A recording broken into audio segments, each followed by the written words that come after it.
നിങ്ങളുടെ ഇഷ്ട പരമ്പരകൾ എക്സ്ക്ലൂസീവായി സൺ നെക്സ്റ്റ് ആപ്പിലൂടെ തികച്ചും ഫ്രീ ആയി ഇപ്പോഴേ ആപ്പ് ഡൗൺലോഡ് ചെയ്യൂ.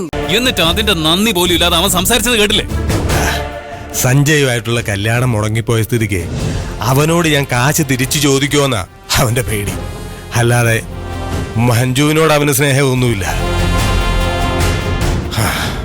പക്ഷേ നമുക്ക് അവരുടെ കാര്യം അങ്ങനെ തള്ളിക്കളയാൻ പറ്റുമോ? ഈ കല്യാണം നടക്കുമെന്ന് ഞാനല്ലേ അവർക്ക് വാക്ക് കൊടുത്തത്. അപ്പോ ആ വാക്ക് വിശ്വസിച്ച് ഇവിടെ വന്ന മഞ്ജുവിന്റെ ഭാവി തകരരുത്. സഞ്ജയ്ക്ക് അവളെ കല്യാണം കഴിക്കാൻ താല്പര്യമില്ലെങ്കിൽ പിന്നെ നമുക്ക് എന്ത് ചെയ്യാൻ കഴിയും ഗോപാൽജി?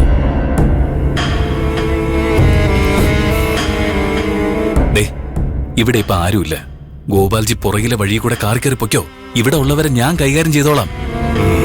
അങ്ങനെ ഒളിച്ചോടാനൊന്നും എന്നെ കിട്ടത്തില്ല. ഞാനൊരു ഭീരുവല്ല. എന്റെ ഭാഗത്തുനിന്ന് ഒരു തെറ്റ് സംഭവിച്ചു. അതിനെന്ത് ശിക്ഷ വേണമെങ്കിലും ഏറ്റെടുക്കാൻ ഞാൻ തയ്യാറാണ്. പക്ഷെ കാര്യത്തിനൊരു തീരുമാനം വേണം. ഒരു പെണ്ണിന്റെ ശാപം എനിക്കും എന്റെ കുടുംബത്തിനും കിട്ടരുത്. നമുക്ക് എന്ത് ചെയ്യാൻ കഴിയും? എന്റെ മകൻ എന്നെ ചതച്ചു. പക്ഷെ നാട്ടുകാർക്കറിയില്ല എനിക്കൊരു മകൻ കൂടി ഉണ്ടെന്ന്. എന്റെ രക്തത്തിൽ പിറന്നവനല്ലെങ്കിലും എന്റെ മാനം കാക്കാൻ എന്തും ചെയ്യാൻ തയ്യാറുള്ള ഒരുത്തൻ. നീ ഇന്ന് ഞാൻ തോറ്റു നിൽക്കുകയാണ് മോനെ.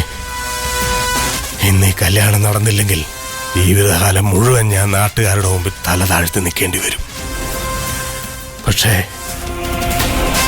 നീ വിചാരിച്ചാൽ എന്നെ രക്ഷിക്കാൻ പറ്റും.